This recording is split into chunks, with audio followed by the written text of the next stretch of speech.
सभी गुरु भाई बहनों को सादर जय गुरुदेव। जब मुझे पहली बार स्वामी जी महाराज के अंतर्यामी होने का परिचय मिला, आज मैं आप लोगों को अपने उन अनुभवों के बारे में बताऊंगी जो स्वामी महाराज जी ने हमें दिया, अपनी दया के द्वारा हमें दिया।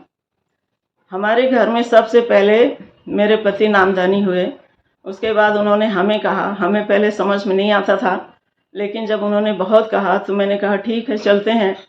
तो होली के कार्यक्रम में मैं मथुरा गई, उसमें बहुत भीड़ नहीं होती थी और हमें जल्दी ही स्वामी जी के दर्शन भी हो गए और शाम तक नामदान भी मिल गया। उसके बाद वहाँ सब कुछ ठीक था। मैं तो पहली बार गई थी, सुविधाओं में रहने वाले थे पहले से, तो वहाँ कुछ तो परेशानियाँ हमको दिखी। ज़मीन में सोना, नहाने में भी बहुत भीड़ हुआ करती थी, लेकिन ये सब ठीक था। पर सबसे ज़्यादा दिक्कत तब होती थी जब शौच क्रिया के लिए मुझे खेत में जाना पड़ता था। वो चीज़ मुझसे बहुत खराब लगता था। खैर नामदान मिला, 3-4-5 दिन रहकर हम वापस आ गए। उसमें हम रांची में रहते थे। तो जब दूसरे साल जाने का मौका आया तो मैं बहुत आनाकानी करने लगी। मैंने कहा कि मैं नहीं जाऊंगी, वहाँ पर मुझे फिर खेत में जाना पड़ेगा। तो वहाँ के जो अध्यक्ष जी थे डॉक्टर शैलेंद्र कुमार, उन्होंने जब सुना तो कहा ये आप बहुत छोटी सी बात के लिए इतना बड़ा मौका गंवा रही हैं। मैंने कहा चाहे जो भी हो डॉक्टर साहब, मैं नहीं जाऊंगी।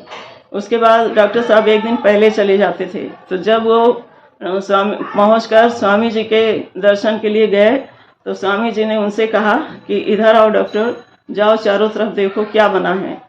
तो डॉक्टर साहब चारों तरफ देख कर आए और आकर बताए कि स्वामी जी चारों तरफ तो वो टेम्परेरी शौचालय बना हुआ है। बोले हाँ, रांची जाना, देखो रांची में देवी नाराज होकर के बैठी है,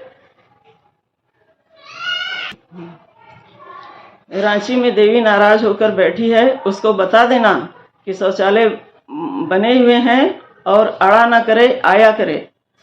जब उन्होंने ये बात कहा तो मैं सुनकर आश्चर्यचकित रह गई कि कहाँ तो मैं रांची में बैठी हूँ और कहाँ स्वामी जी महाराज मथुरा में, और कैसे उनको पता चल गया मेरे इसके बारे में।